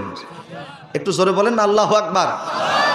আচ্ছা বলেন, আল্লামা সাঈদী যদি রংপুরে কোনো জমিনে আসতো, কোনো মাঠে কি জায়গা পেতাম? পাওয়া যেত? আজকে আপনারা খেয়াল করেছেন চট্টগ্রামের প্যারেড ময়দান, এই চট্টগ্রামের প্যারেড ময়দানে কোরআনের পাখি 5 দিন ব্যাপী 7 দিন ব্যাপী কোরআনের মাহফিলে বক্তব্য দিতেন, ঠিক কিনা বলেন? একটি পোস্টার ভাইরাল হয়েছে, আপনারা দেখেছেন। ঐতিহ্যবাহী প্যারেড ময়দানে আগামী জানুয়ারি মাসে আবারও 5 দিন ব্যাপী মাহফিল হতে চলছে। এই পোস্টারটা যখন দেখলাম হৃদয়টা কেঁপে উঠল। আল্লাহর কসম করে বলি, যদি আল্লামা সাঈদী বেঁচে থাকতো, আমি ওই 5 দিন কোনো মাহফিলের দাওয়াত না নিয়ে গিয়ে তার সামনে বসে থেকে কোরআনের কথাগুলি শুনতাম। আল্লামা সাঈদী যখন মারা গিয়েছে, কোনো আলেম ছিল না যে আলেমের চোখে পানি ছিল না। সেই 5 দিন ব্যাপী মাহফিলের আখিরি দিন 31শে জানুয়ারি আমাদের প্রিয় যুবকদের আইকন ডক্টর মিজানুর রহমান আজহারি কথা বলবেন। আলহামদুলিল্লাহ বলেন, আরেকটু জোরে বলেন। আজহারি আসবে, এসেছিলেন, আবারও আসবে, এটা খুশির সংবাদ। কিন্তু এর থেকেও বড় কষ্টের, দুঃখে হৃদয়ে রক্তক্ষরণ হচ্ছে, আজকে যদি আল্লামা সাঈদী বেঁচে থাকতেন, আবারও প্যারেড ময়দানে তাকে দেখতে পেতাম, ঠিক কিনা বলেন? আমাদের হৃদয়ে রক্তক্ষরণ হচ্ছে। তবে আমরা দোয়া করি আল্লাহ তাকে জান্নাতের উচ্চ মাকাম দান করুন। আসতে বলবেন না, জোরে বলেন আমিন। কোরআনের পাখির জন্য দোয়া আছে না নাই? যারাই কোরআনের কথা বলে তারাই আমাদের প্রিয়জন, আপনজন। কথা বলেন, কথা ঠিক কিনা? এই জন্য প্রিয় ভাইদেরকে বলতে চাই, নবী রাসূল পয়গম্বর যারা এসেছিলেন তারাও ঈমানের পরীক্ষা দিয়েছেন, আমাদেরকেও পরীক্ষা দিতে হবে। আল্লাহ রব্বুল আলামিন অন্য আরেকটি আয়াতে কারিমার ভিতরে বলেন, ওয়ালানাবলুওয়ান্নাকুম বিশাইইম মিনাল খাউফি ওয়াল জুই ওয়া নাকসিম মিনাল আমওয়ালি ওয়াল আনফুসি ওয়াস সামারাত ওয়া বাশশিরিস সাবিরিন। আল্লাহ তাআলা বলেন, আমি অবশ্যই তোমাদেরকে পরীক্ষা করব ভয় দিয়া। জোরে বলেন কি দিয়া? ভয় দিয়া, ক্ষুধা দিয়া, জান এবং মালের বিনিময় দিয়া, ফল ফসল বিনষ্টের মাধ্যম দিয়া। তবে যারা ধৈর্য ধারণ করবে তাদের সাথে পৃথিবীর কেউ না থাকলে একজন থাকবে। ও মিঠা পুকুরের ভাইরা, জবান খুলে বলেন তার নাম কি? আরো জোরে বলেন তার নাম কি? একজন কালো সাহাবী, যার আজান আল্লাহ পাকের আরশে আজিম পর্যন্ত পৌঁছে গিয়েছে। দেখতে ছিল কালো, কিন্তু তার অন্তরটা ছিল সাদা ধপধপা। ইন্না আকরামাকুম ইনদাল্লাহি আতকাকুম।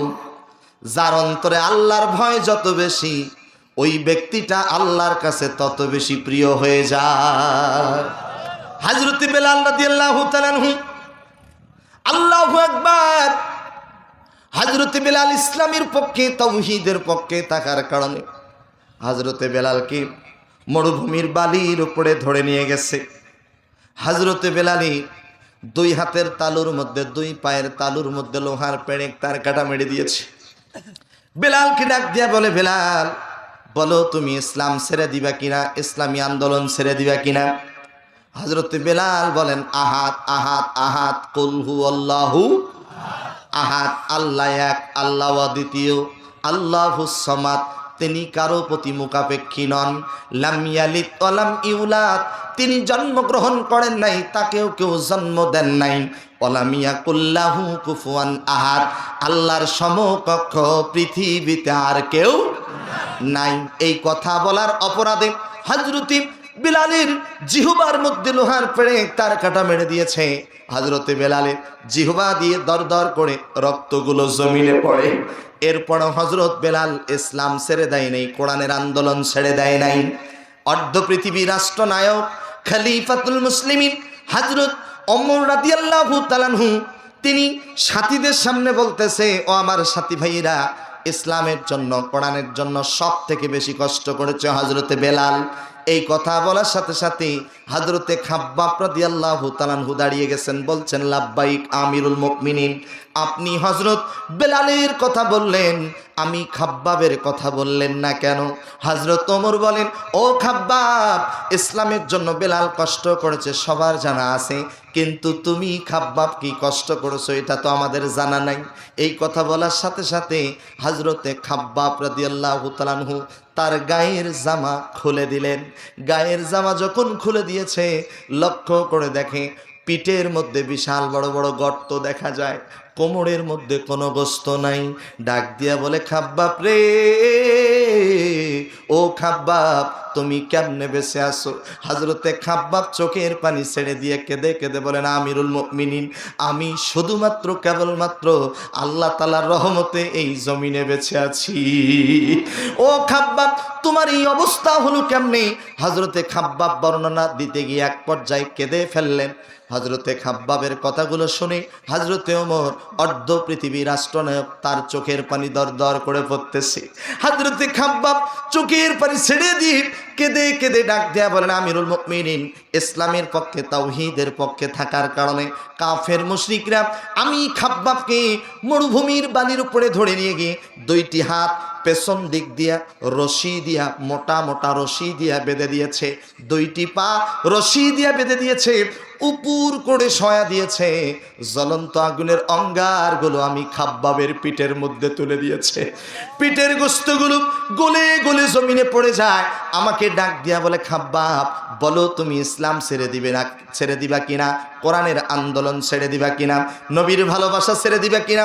আমি খাব্বাব বলেছিলাম, একটা নয়, দুইটা নয়, হাজারটা, লক্ষ কোটি জ্বলন্ত আগুনের অঙ্গার যদি আমি খাব্বাবের পিঠের মধ্যে তুলে দাও, আমি খাব্বাবের গোস্তগুলো গলে গলে শেষ হয়ে যাবে, হাড়গুলো গলে যাবে, আমি খাব্বাব শহীদ হতে রাজি আছি, এরপরও বাতিলের কাছে মাথা নত করতে রাজি নাই। জোরে বলেন আল্লাহু আকবার। কাদের মোল্লা, মরহুম কাদের মোল্লা, মতিউর রহমান নিজামী, আল্লামা সাইদি, তারা আমাদেরকে পথ দেখিয়েছেন। প্রয়োজন হলে ফাঁসির মঞ্চে হাসতে হাসতে জীবন দেব, এরপরও বাতিলের কাছে মাথা নত করব না।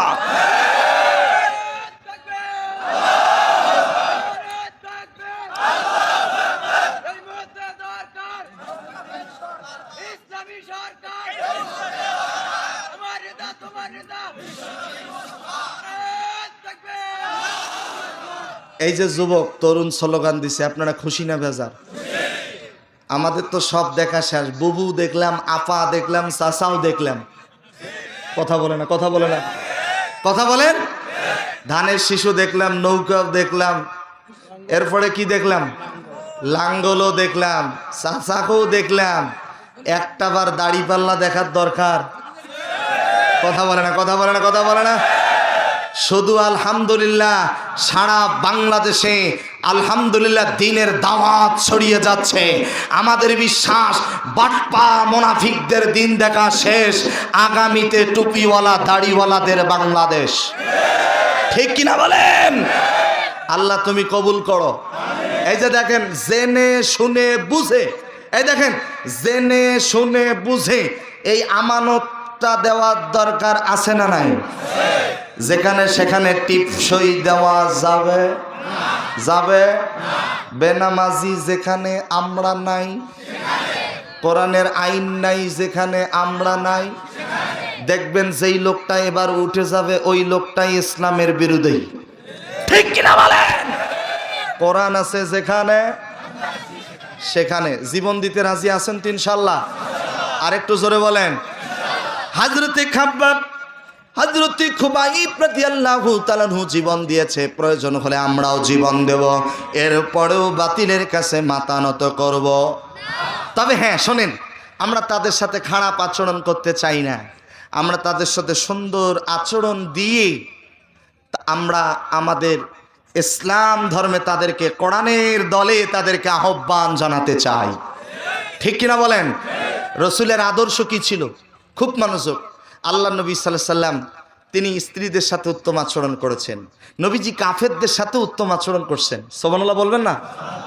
আল্লাহ নবী ছোট ছোট বাচ্চাদের সাথে উত্তম আচরণ করেছেন, স্ত্রীদের সাথে উত্তম আচরণ করেছেন, সাহাবীদের সাথে উত্তম আচরণ করেছেন। বলেন না সুবহানাল্লাহ। আল্লাহ নবী তার সাথীদের সাথে কিরকম উত্তম আচরণ করেছেন। আল্লাহর নবীর একজন ছোট্ট সাহাবী নাম হলো হযরত আনাস। জোরে বলেন কি নাম? হযরত আনাস। বয়স মাত্র 8 বছর।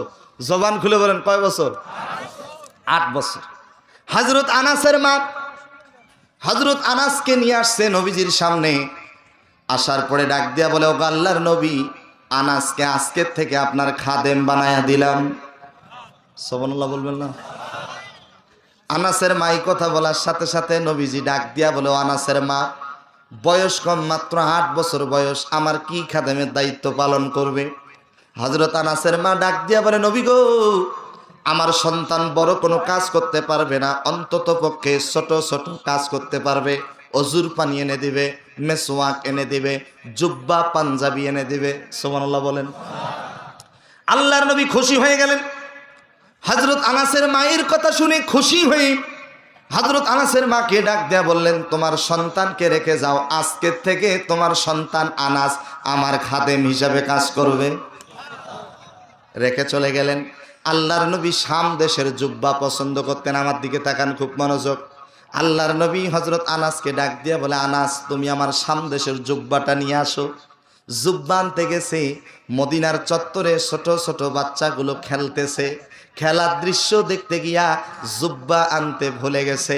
আল্লাহর নবী কিছুক্ষণ পরে ঘর থেকে বের হয়ে দেখে হযরত আনাস ছোট ছোট বাচ্চাদের খেলার দৃশ্য দেখতেছে। আল্লাহর নবী ধমক দিলেন না, রাগ করলেন না, দূর থেকে হযরত আনাসের দিকে তাকিয়ে একটা মুস্কি হেসে দিলেন। হযরত আনাস সঙ্গে সঙ্গে দৌড়ে গিয়ে জুব্বা এনে নবীজির হাতে দিলেন।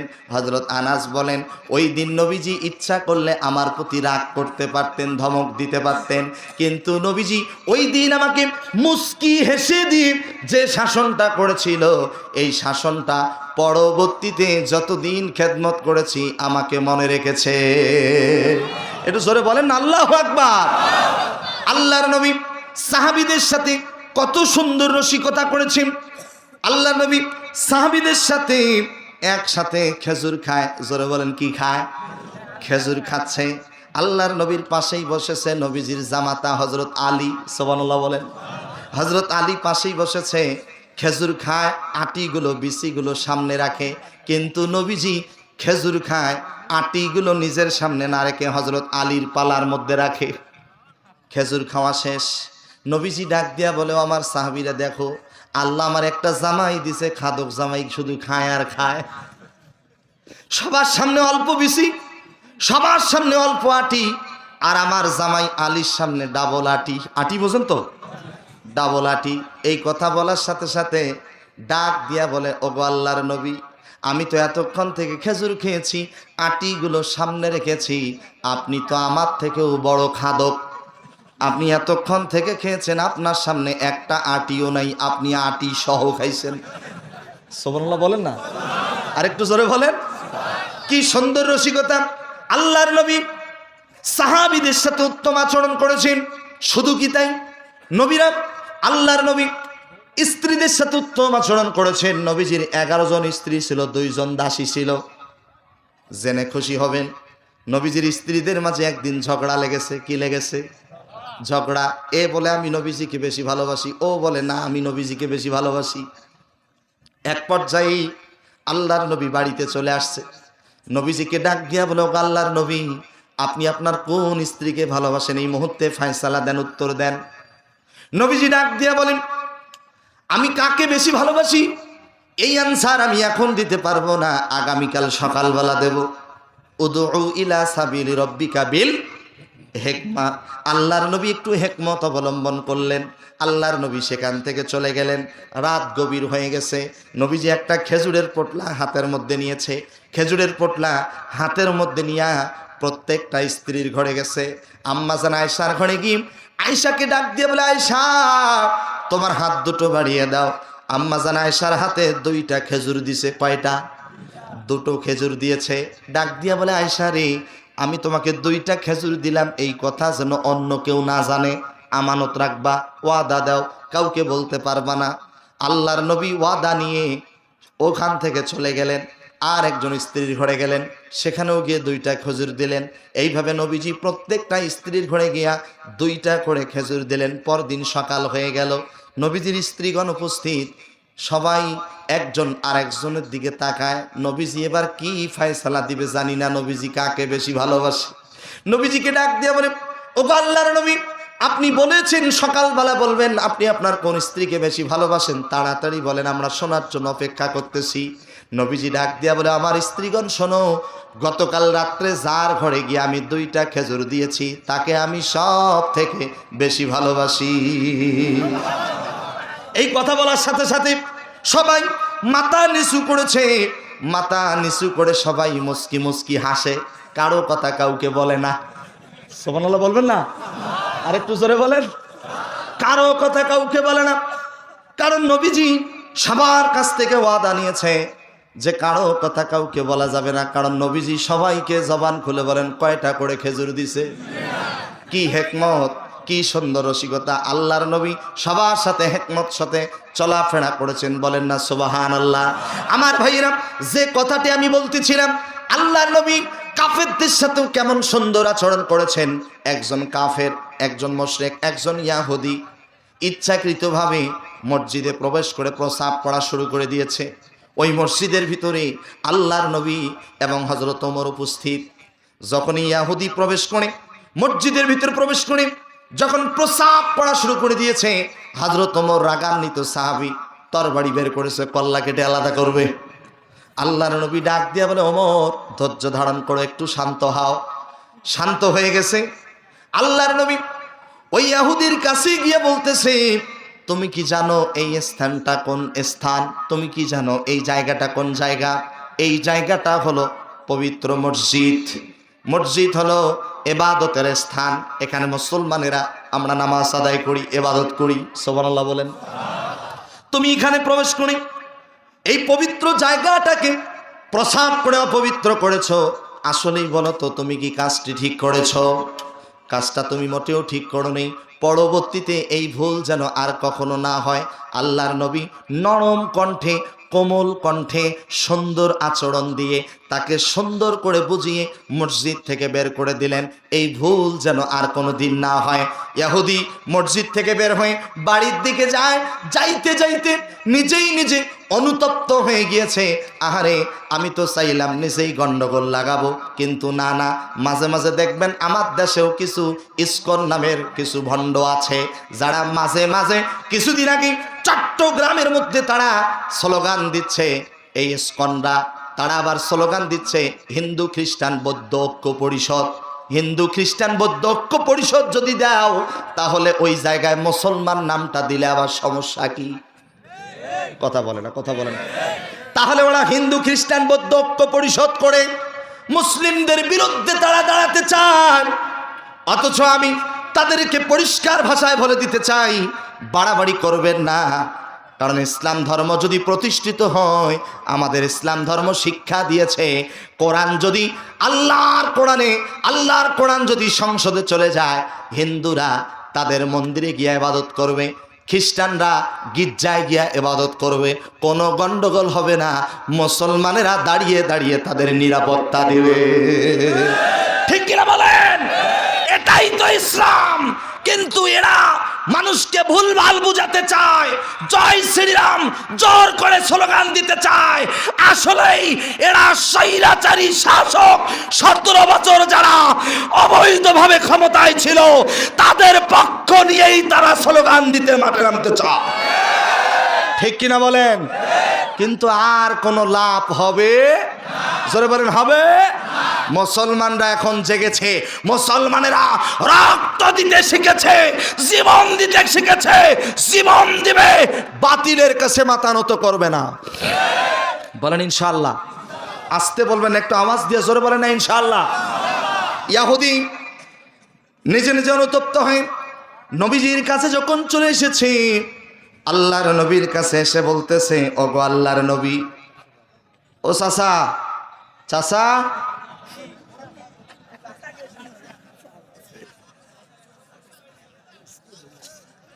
আমি কি মোনাজাত করব?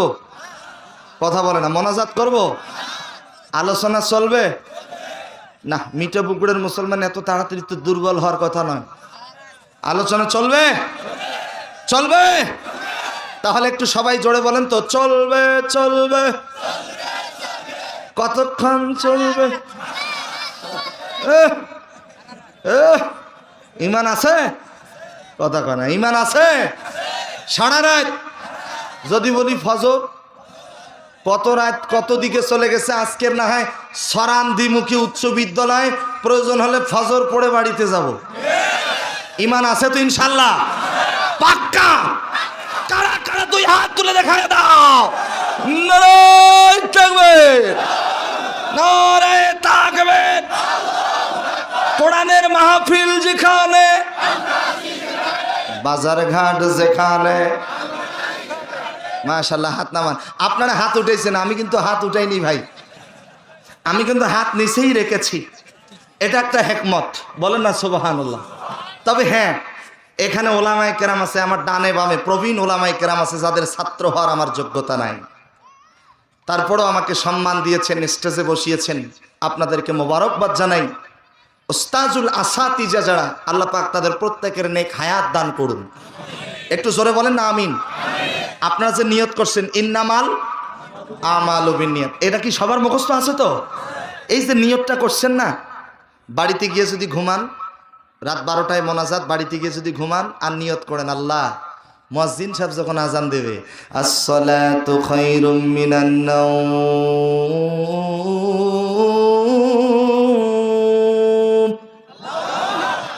আসসালাতু খায়রুম মিনান নাওম,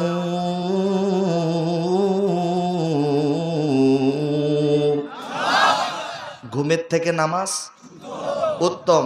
এটা যদি মনে মনে নিয়ত করে ঘুমান যে আল্লাহ ফজরের নামাজ জামাতের সাথে পড়ব, সারা রাত কোরআন তেলাওয়াত, কোরআন শোনার সওয়াব আল্লাহ পাক আল্লাহর ফেরেশতারা প্রতিযোগিতা করে আপনার আমার আমলনামায় লিখতে থাকবে। আর একটু জোরে বলেন, এই নিয়ত করতে পারবো তো ইনশাল্লাহ? 5 ওয়াক্ত নামাজ পড়বো তো? কারা কারা পড়বো না হাত তোলেন। অনেকেই মানে শোনার সাথে সাথেই বোঝেন নাই। তবে এবার ভুল কম হয়েছে, মাত্র 2-3 জন আমি দেখছি হাত উঠেছে। আল্লাহ তাদেরকে সঠিক বুঝদান করুন। আচ্ছা, আমার কথা যদি বুঝে থাকেন একটু জবান খুলে বলেন তো, নামাজ পড়বো 1 ওয়াক্ত না 5 ওয়াক্ত? একটু জবান খুলে বলেন, সপ্তাহে 1 দিন না 7 দিন? আমাদের দেশে 1 সপ্তাহ পর 1 দিন নামাজে যায় তারা মসজিদ কমিটির সভাপতি, সেক্রেটারি।